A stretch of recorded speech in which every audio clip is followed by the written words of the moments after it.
উত্তরপ্রদেশের লখনউতে আসামের বাংলাভাষী মুসলমানদের বাংলাদেশি আখ্যা দিয়ে ২০টি বস্তিতে বুলডোজার চালানো হয়। বস্তিবাসীদের বিরুদ্ধে মিউনিসিপ্যাল কর্পোরেশনের দলকে আক্রমণ করার অভিযোগ আনা হয়।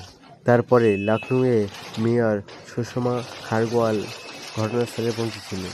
ভারী পুলিশ বাহিনীকে ডাকা হয় এবং বস্তিতে বুলডোজার চালানো হয়। ওই বস্তিতে বসবাসকারী শরীফুদ্দিন বলেন, পৌর কর্পোরেশনের লোকজনের সঙ্গে অন্য কলোনির লোকজনের সঙ্গে মারামারি হয়েছিল, কিন্তু বুলডোজার এখানে চলে। আমরা এখানে আবর্জনা সংগ্রহকারী হিসেবে কাজ করি।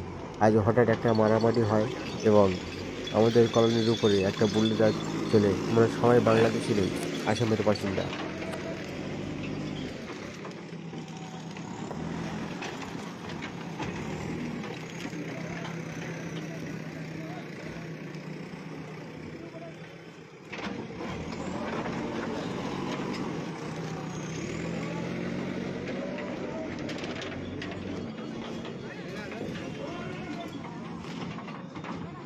करण करण मोबाइल है ना पास हो जाए और ठीक